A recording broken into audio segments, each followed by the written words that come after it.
Hi everybody and welcome back to Sit and Knit for a Bit with Arne and Carlos, and as always we are your hosts. Arne and Carlos. We are on holiday. We are hanging out in the garden.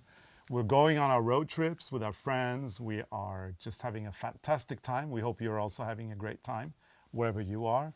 Have you been knitting any summer projects? Socks Yeah, and then we're preparing for fall. and fall and a lot of crocheting since it's summer. Yeah, but we're preparing for fall and obviously for Christmas. So we've got a few little Christmas surprises for you guys next fall, or this coming fall. Sorry, fall 2021. In case you're watching this in 2024 or 26. Yeah. So we've got a lot of stuff going on, advent calendars and more balls, because you can never have too many No, balls. never.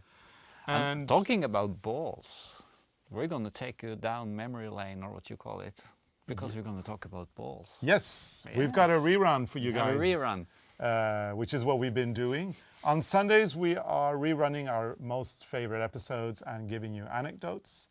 On Wednesdays, we are rerunning our most popular episodes, which are also our favorite episodes, because everything is a favorite episode. Everything is a favorite. And today's episode, considering we're getting close to July 24th, we're going to call this Christmas in July. And we had an experience because in 2017, we were in Australia on July 24th. And we never It was heard very about, bizarre. We never heard about this before. No. I never heard about it. But apparently, the countries that are in the southern hemisphere, because their winter is when we have summer, they want to do a little Christmassy thing in the middle of winter, which ironically, the Australian winter is warmer than the Norwegian summer. At least in Sydney. But anyway, Arne, what happened? We came down from the room. We stayed in this hotel. Was it in Sydney? Yeah, we stayed at the Marriott in Yeah, Sydney. we came down from the room, and when we entered the breakfast room, there was like Christmas trees everywhere, and there were like Christmas ornaments on the table or decorations, and we were like, what's going on? Yeah, I mean, we were like, have they gone mad? What's going on here? What's happening? And then and then we asked the waiter, and he said, because all the waiters had those Santa, the red hats with the white pom-pom, and the waiter said, it's Christmas in July. It's July 24th. So we learned something. Yeah. Christmas in July. Christmas in July. Today's episode is the very first episode that we ever posted on our YouTube channel.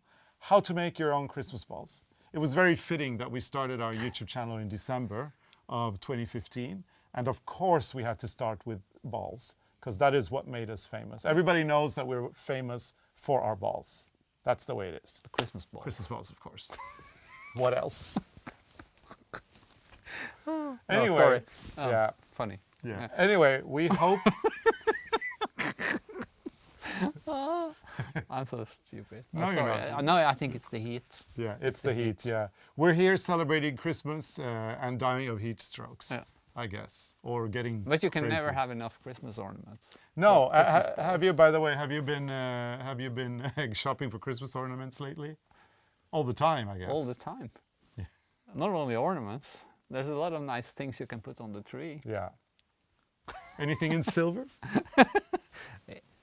Actually, because my new hobby, polishing silver, I found a lot of nice things that we never use, but there's so much like decoration on it, so you glitter. can actually put it on the tree. Yeah, you polish your knives, your forks, your spoons. You put them in the We Christmas could have tree. a Christmas tree just with cutlery. Yeah. Well, I don't know about that. But for sure that we're going to be having Christmas trees with Christmas balls.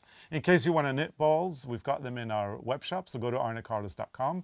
We've got the advent calendar for 2020 there. We've got the bonus balls for 2020, which were 9 additional balls that didn't make the cut. We've got mini balls. And we have a book about balls. We have a book about Christmas balls. And do not worry, if you are waiting for 24 new calendar balls, in 2021, your wish will come true, maybe. Yeah. So watch this video and you will, like, if you haven't done it before, you will be hooked. Yeah. Enjoy and ho, ho, ho to everybody, Ho, ho. to all our friends in the Southern Hemisphere. So whether you're in Australia, New Zealand, South Africa, Chile, Argentina, parts of Brazil, Merry Christmas. And of course, for all of you others as well. Bye. And a good summer. Good summer for all of you in the Northern Happy Hemisphere. summer. Bye.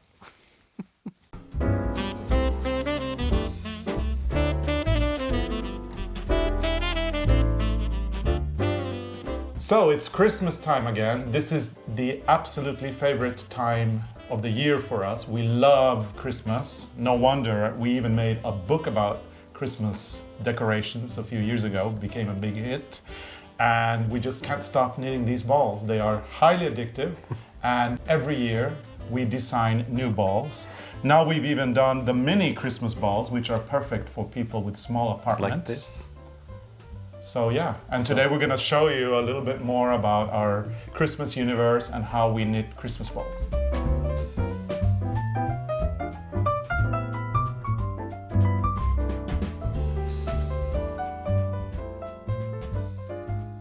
So I show you how to begin. So you need 5 needles and yarn. We start by casting on 12 stitches on 1 needle, like this.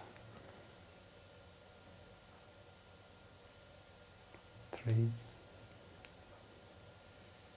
So you have 12 on 1 needle, and then you split them or divide them on 4 needles, so 3 stitches on each. You see now I have 3 stitches on each needle. Then you start with the first round, just knit the 12. And what you see on the pattern is normally what is going on 1 needle. And on some there are 2 needles. Yeah.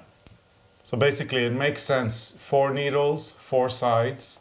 So the first increasing, I knit 2. Then I pick up the yarn or the stitch under the last stitch, put that on the needle and knit in that one. Then I knit the last one. So now I've done the first increasing and I made 1 round with knit. Then I'm on the second increasing in the pattern, which is this line. So here I knit 1, increase 1, knit 2, increase 1 and knit 1. So you just follow the pattern. So what I'm doing now is I'm knitting 1 white, increasing 1 white, knitting 1 white, then 1 red in the pattern, in the heart, and then 2 white, increase 1 white and 1 white. And now, since there's like 1 red on each needle, you have to twist the yarn on the inside. And that's very important to do, because if you don't twist the yarn and if you take it with you and you pull it, you will have something that will pull inside, and then you won't get the round shape. So you need to take the yarn with you and you need to twist it occasionally to make sure that it's all nice and stable on the inside. And I make the first pattern stitch. So put the yarn on the needle and make 1 stitch,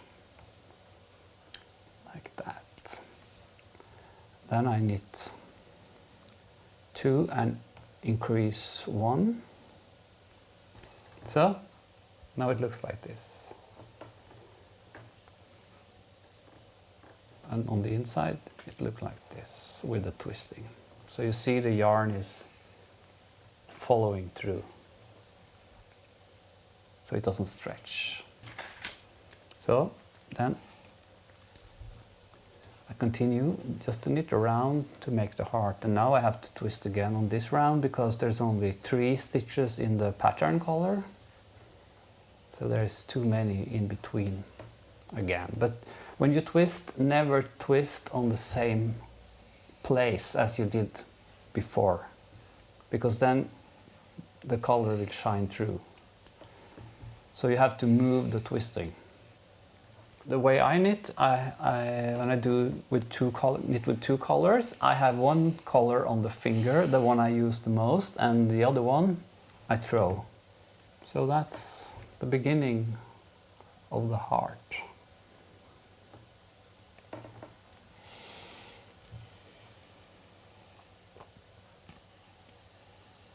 So now I will show you how to do the decreasing, because now I'm up to here in the pattern.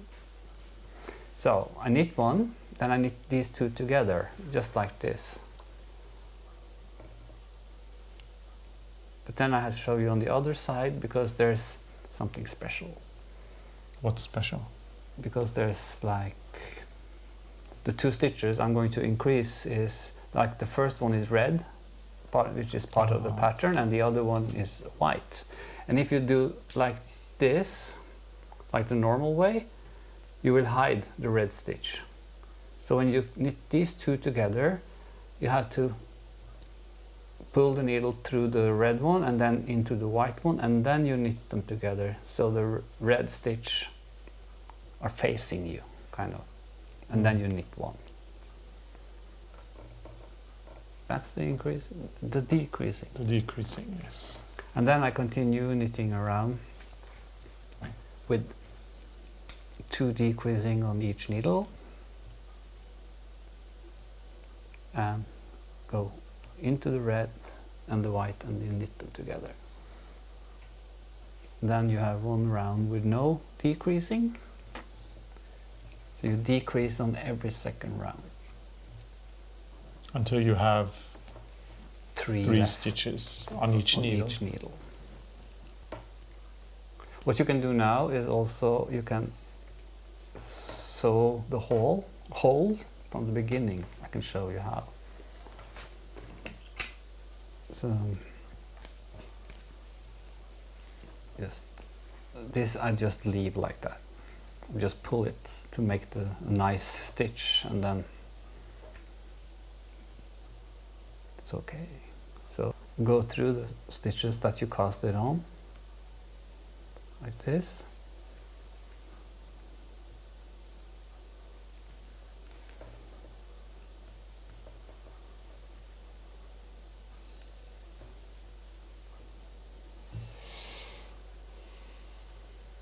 Just pull it, and then I make a knot.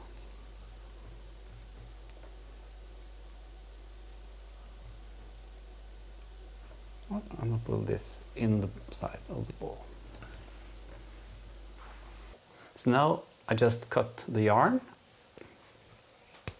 and then I pull the tail through the 12 last stitches. Just pull it through like this.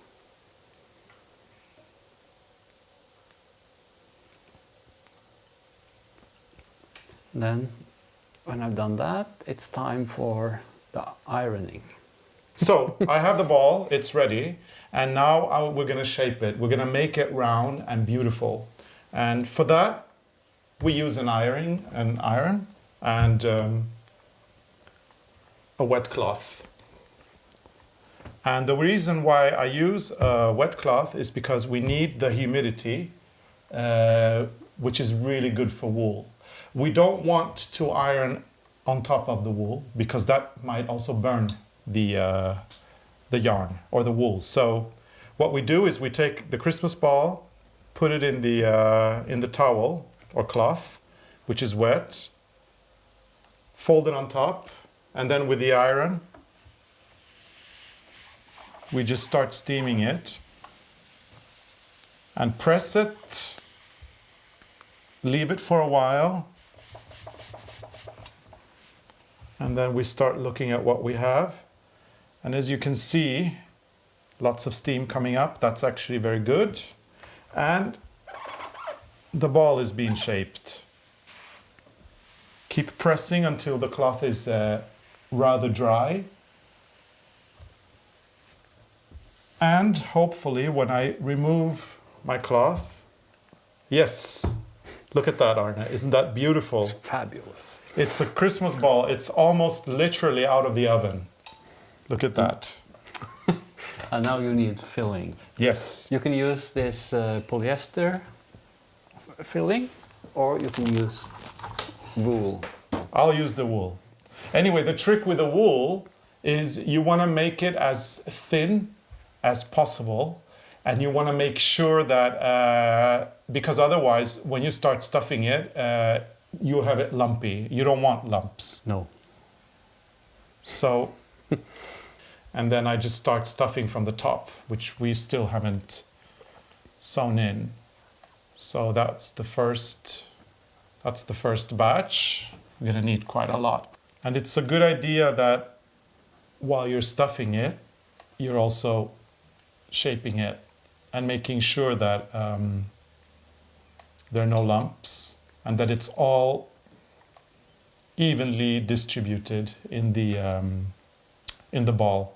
So I think this is enough now, and just shape it a little bit with your hand. And when I pull the thread that is on the top, like this, you pretty much have a ready-made ball. So now you just sew the hole on the top, the same way as you did in the beginning. Pull the yarn through the last stitches.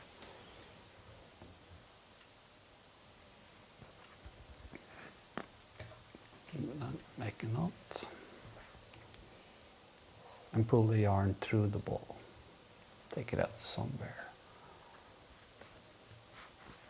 If you make a red string on a white ball, you will have a red knot On the bottom. on the bottom. That's not nice. So on this one, white.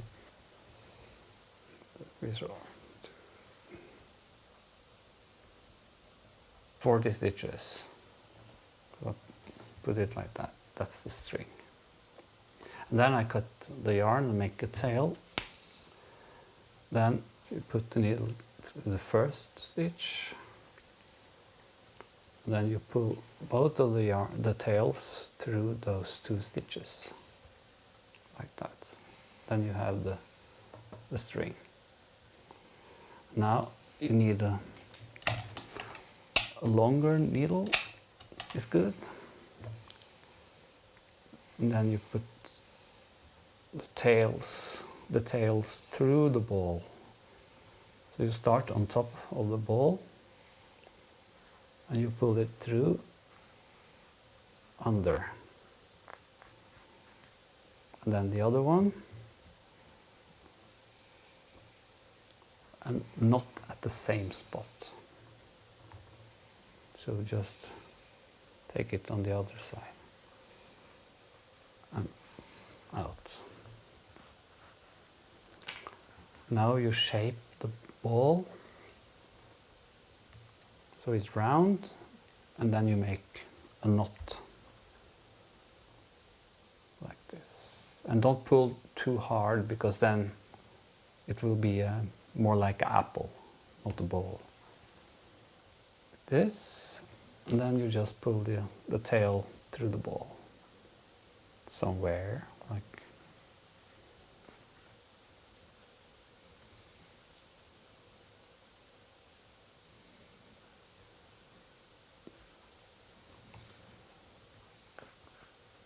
And then you cut the tail.